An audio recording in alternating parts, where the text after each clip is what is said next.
Hi, folks. This is Mike Tegman, the improvement guide here from First Watch.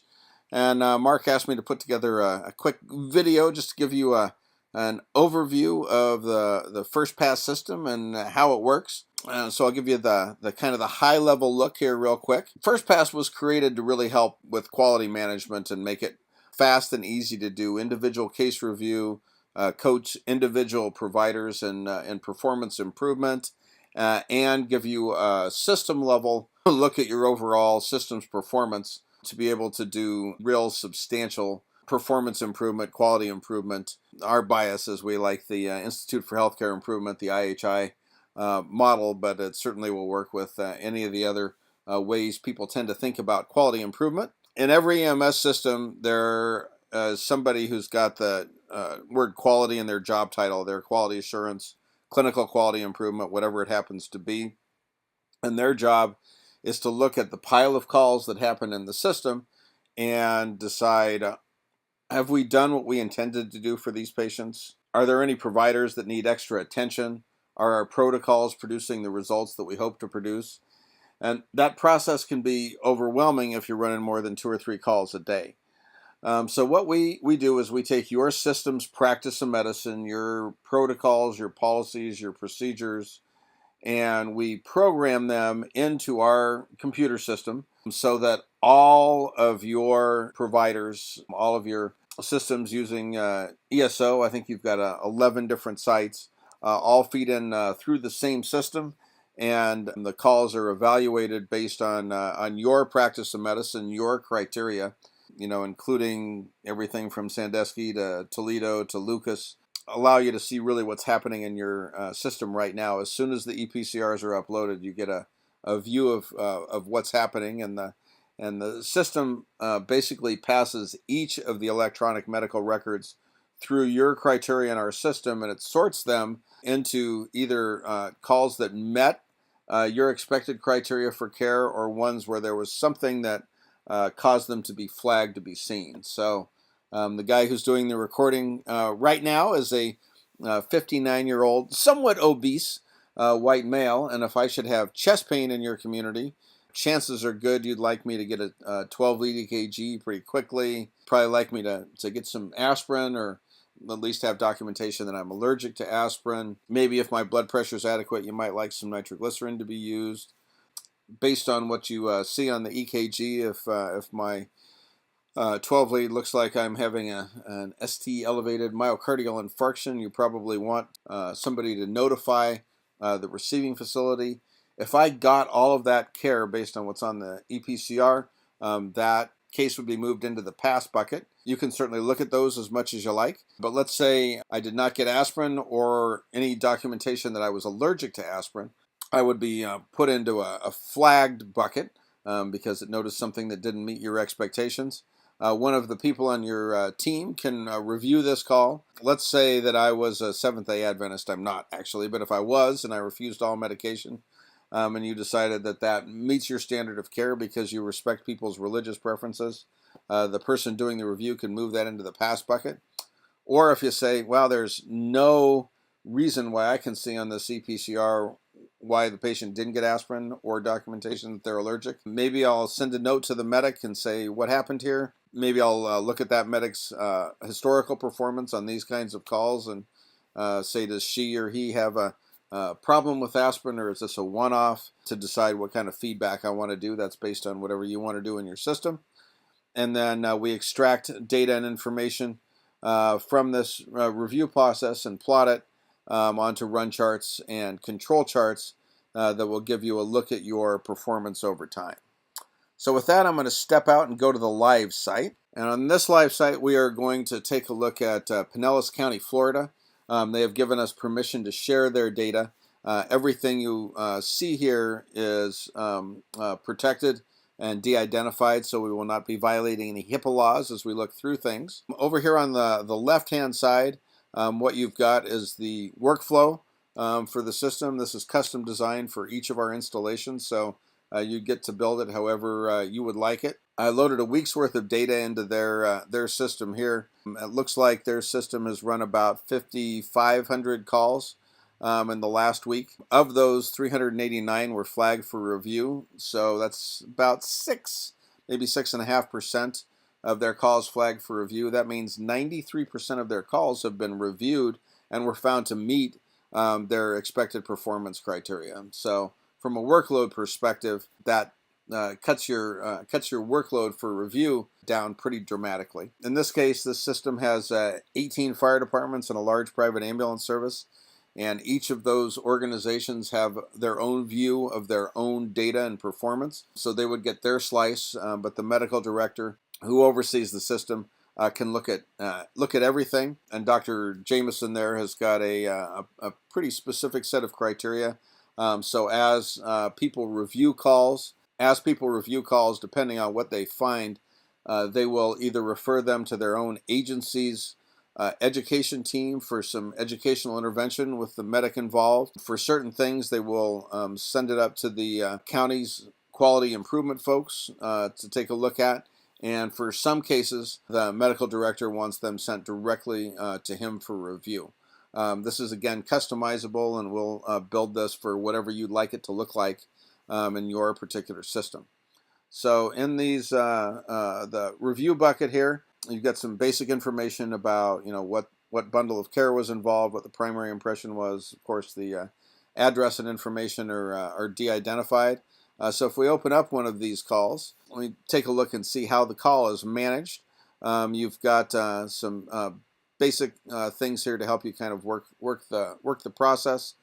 Make yourself the owner if you're the reviewer. The status about where the review is, if the medical director is reviewing it, if it's completed and passed or reviewed, was flagged. These are all customizable for your system. You can move the call into the pass bucket overall based on your criteria here. Again, that's customizable.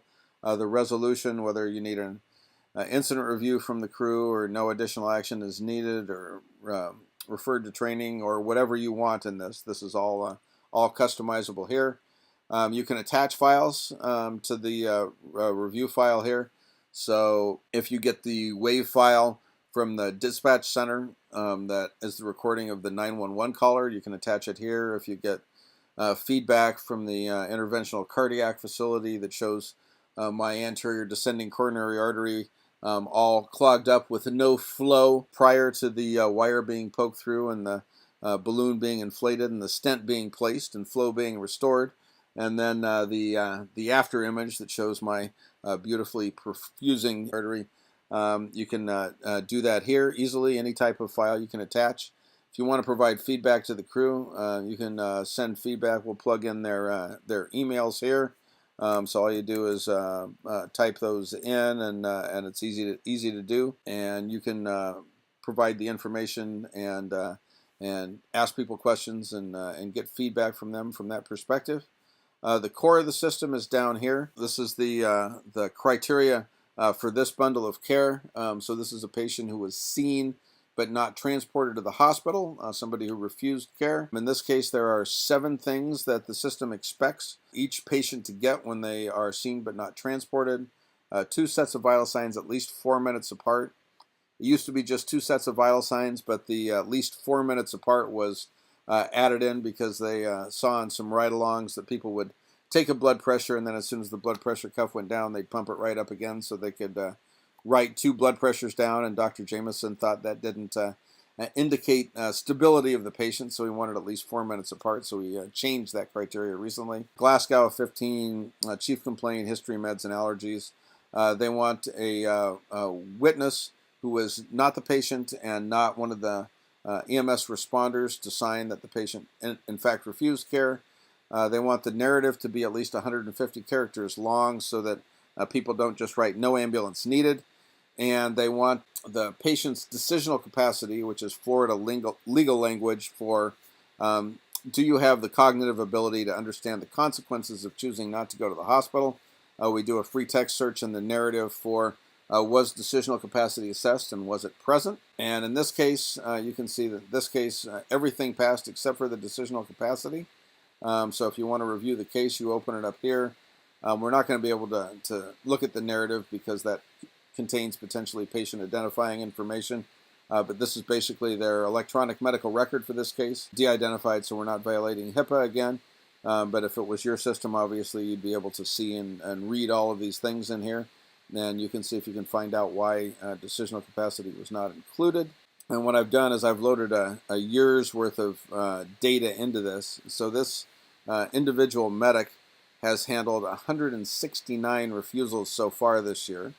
And the system has had 46,205. So you can see the individual medic's performance related to these individual tests and the system's performance. So here we've got a medic who does better than the system on 2 sets of vital signs.